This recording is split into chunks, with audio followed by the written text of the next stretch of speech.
You are listening to Spot On, a health and wellness podcast that breaks through the latest media headlines to provide you with accurate and usable information that is, well, spot on to meet your needs.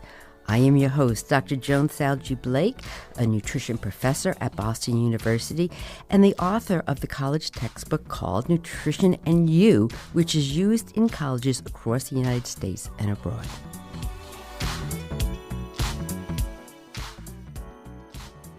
Hello, Spot On listeners. We're back with another quarantine episode here. And, I wanted to address this whole issue when you're being quarantined, how that sort of affects your mental health. I mean, the level of anxiety or the level of nervousness that you're feeling is very common. And I'm as I read things, so much is being written about this. Everybody seems to be talking about the same thing. And you know how I like to do my homework. And I went to the NIH site, National Institutes of Health site, and they said something very, very interesting. They said that there's a lot of anxiety around being quarantined. And a lot of it is not just worried about getting sick, but really was the physical inability to connect with other people. And when I thought about that, I said, that is correct. Like I'm a social person. I'm Italian. I talk with my hands. I touch people when I talk. I get very excited. And I'm in an apartment with just my husband, and enough with that, So I like to be around people. So I figured if I'm getting anxious, so is the world and so are the listeners. So today I brought on someone to help us with this whole idea of how being quarantined can really mentally cause you some distress. So with me today is my good friend, Dr. Dori Hutchinson, and she is an associate professor at Salge College, which is a little college here, part of the greater Boston University. And she's also the director of services at the Center for Psychiatric Rehabilitation. But why she's a pro is over the last 2 decades, she has really worked to develop innovative college mental health services that support the success of students. And, I said, let's bring her on because even though the students may not be on campus, they're still students. So with that, I'd like to welcome Dr. Dori Hutchinson to Spot On. Thank you, Joan. It's so nice to be here with you virtually. I'm delighted. Right. Although I would rather see you on campus, but that'll be in September. That's it. But that's right. But Dr. Dori, I brought you on because when I read that about being anxious, and I read that it's not just worried about getting sick, it's being around other people or now the lack of it. So tell me about that. What is your take on that? So I couldn't agree more. I think what this whole pandemic has caused for all of us is, we're going through this whole experience collectively. And we've lost our normalcy. We've lost our routines. We've lost the feeling of being in control. We've lost our connections, our social connections. Like you said, if you are used to being around people and now you're much more isolated, even if you're with your family. And for some people, they've lost people they've cared about. So right. It's really broken our sense of safety individually, in our homes, in our families, at school. And this really is what creates this anxiety. And plus there's this anxiety about the future. It feels so uncertain. Right. And while we know it's temporary, it doesn't feel temporary. And that really is the anxiety that we're feeling.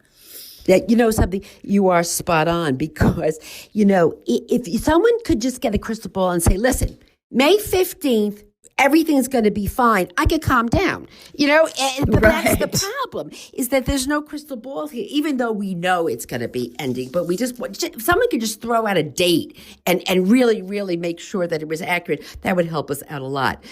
Absolutely.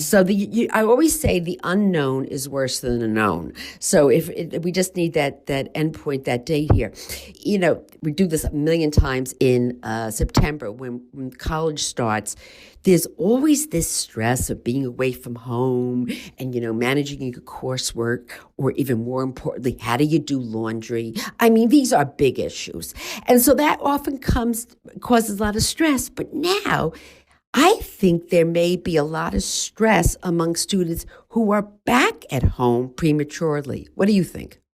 I agree. I mean, and I've heard this from students because, we're back in our families, and they may be extended families, and we're commingling school and families and work routines. And that is like an accrual of everyone's anxiety, everyone's stress. And in many ways, it leaves us all kind of emotionally exhausted.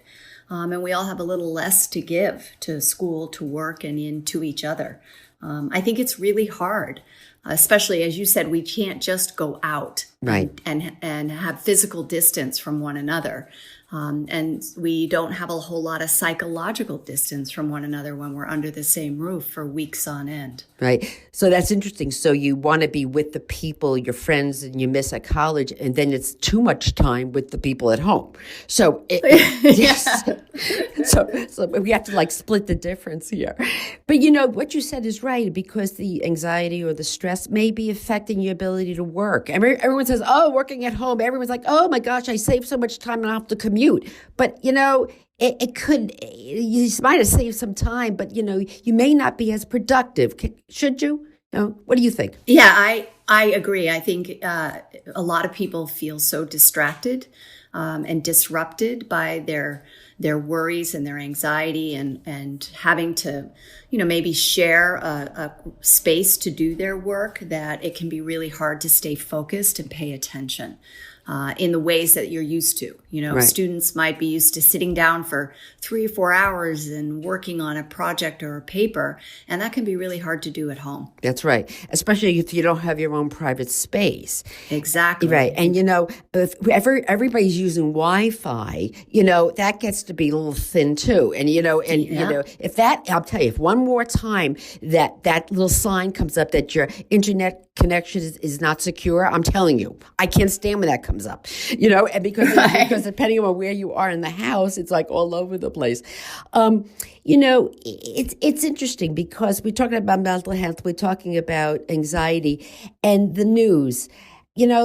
How often should you be listening to the news? I think that's really individually determined. But if you have a tendency to go down the rabbit hole of, scary thoughts and conspiracies and the world is coming to an end, which I can sometimes do in the middle of the night, I think it's really good to limit your intake of news, because a lot of the news is really negative right now and scary. I've taken to just watching it once a day, maybe, because I find that it gets me upset. Right. So, but you want to stay informed too, so you've got to find that balance. Right. I find that before I go to bed, I click on one of the late shows. I can't stay up that late, so I usually looking at something from the night before. But I like a little comedy to get me to sleep, Yeah. A little chuckle, and then I can snore my way into the next day. You talked about, Dr. Dori, about, family members and you're around them and maybe you're too much, but how can we help them? Because, everybody's in a different stage of the life cycle. And so older family members may be very anxious. How can we help them? Well, it's a really good question, because we are, in uncharted territory, particularly I think for families who have both young adults and older adults in the house unexpectedly. And I think really what we want to think about is caring with compassion. I think caregiving is really hard. And as I said, now it's even harder. And we should expect that we're going to feel more worried and that our family members are going to have sleep disturbances, and we might have meltdowns together, and we might be poking each other. And I think what's important is to focus on each other's feelings and not the content so much. You're feeling stressed, you're feeling anxious, you're feeling irritated. By acknowledging people's feelings, then you don't have to show up to every argument and disagreement. You can just acknowledge it. And then kind of step away and give people some space. I think that's a really important thing, is trying to find opportunities for everyone to have a space to retreat to, even if your home is tiny. Right. You know, you might have to rotate. Well, so-and-so gets the shower. Right. Maybe your retreat space is in the shower. Right. You know, that's where you go and you let it all hang out and you just deep breathe to, okay, I can get through this day today. So it's like you're taking a mental shower without the water being on. Yeah, mindful showering. Or mindful shower, we'll call it that. I would think that, if you're home and you don't want to be home and you want to be back with your friends, though, touching base with your friends, especially friends who maybe have had mental anxiety issues in the past, would probably be a really good thing. Really great thing. And I think, as I said earlier, this is a collective experience and everyone is feeling some degree of anxiety and maybe even depression. And we crave social contact as human beings. No one goes it alone. And so it's really comforting to share what we're experiencing together. Mm-hmm. And there's so many great ways we can do that through Zoom and FaceTime and Skype and Google Hangouts. And it really feels good to see your friends and to have a laugh or vent with one another. Because I think being cooped up can, really magnify our negative feelings. So, socializing virtually, play some games, share some music. It's a great way to feel connected.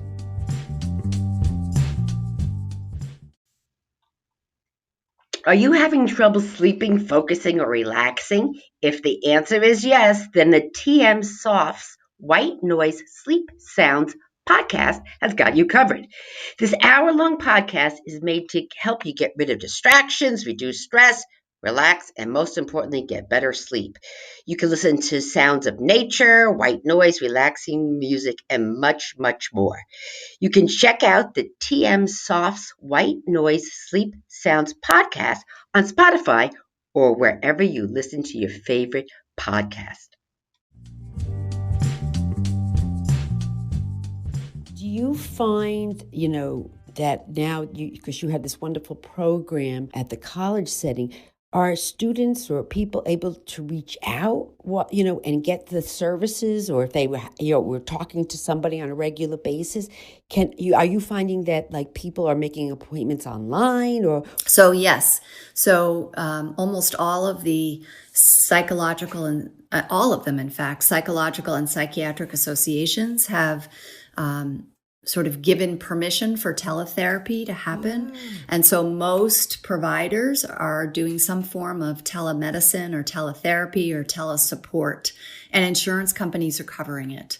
Wow. Because of the pandemic. So if students were seeing someone, they should be able to reach out, and almost every provider I know is doing that sort of coaching. And that's what we're doing in our program. It's all virtual, and we're finding that the students want more of it. Sure. Which is not unexpected. And so we're kind of chunking it. So rather than spending an hour in person together, we might do 2 30-minute coaching sessions with the student over the course of the week and a little texting in between so that people feel supported. That is fabulous. So that's good for a lot of college students to understand that even though they're off campus, the campus is still there for them. And they can look into their student health services for these kinds of services that, may be available on their campus. And, their own doctor, they can talk to their own doctor and say, gee, do you have someone I could talk to? I just right now want to get me through this and get some support. This telehealth is phenomenal because so is it basically just like a copay? Is this like going to the doctor or the therapist? Exactly. They would charge your insurance company for the service, and many of these college students often go away, right? If you go to a residential college and you go across state lines, and providers are being allowed to provide this across state lines, which wasn't the norm prior to the pandemic. So, I just encouraged a student today, actually, who had finished her relationship with her therapist, but because of the pandemic and feeling isolated and feeling depressed, reach out to your old therapist for a booster session. Just check in. Right. Many of them are willing to provide it. And, it can make a big difference for people to have that kind of support. That's excellent advice. So 3 ways. What are the 3 ways that you recommend that people kind of lower their anxiety and to keep them in check? My top 3 would be to try and steady your mind. And you can do that by first and foremost focusing on your well-being.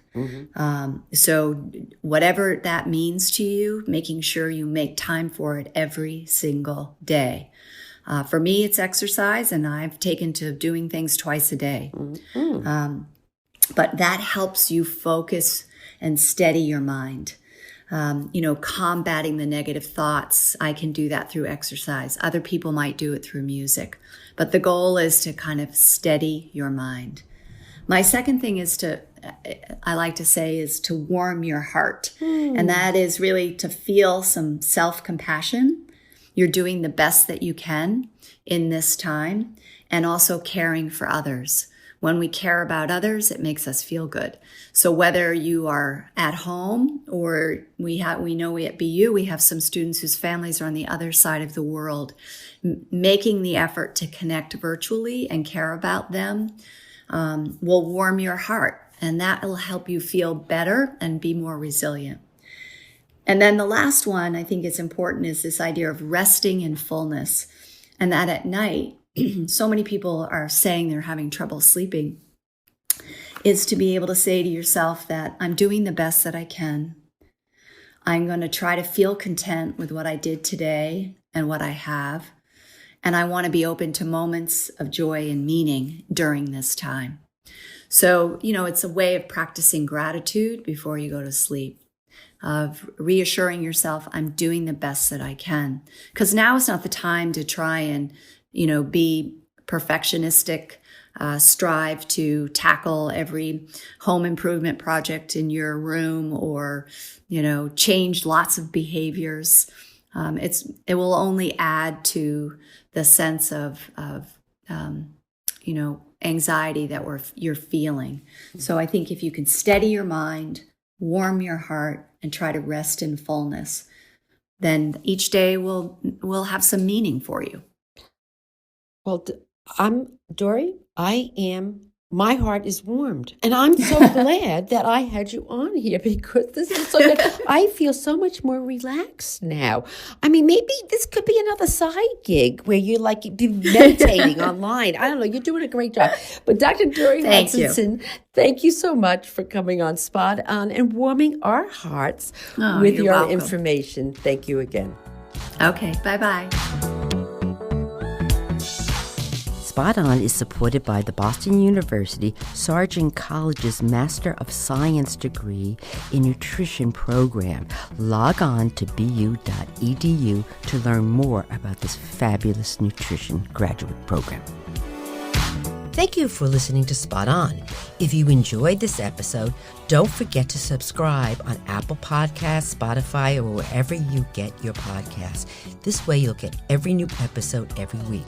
And by the way, leave us a nice review. And can you also like us on our Spot On Facebook page and suggest topics for future episodes? Please follow me on Twitter and Instagram at Joan Salge Blake. And oh, by the way, can you send this episode to 5 of your friends? Do I ask a lot of you?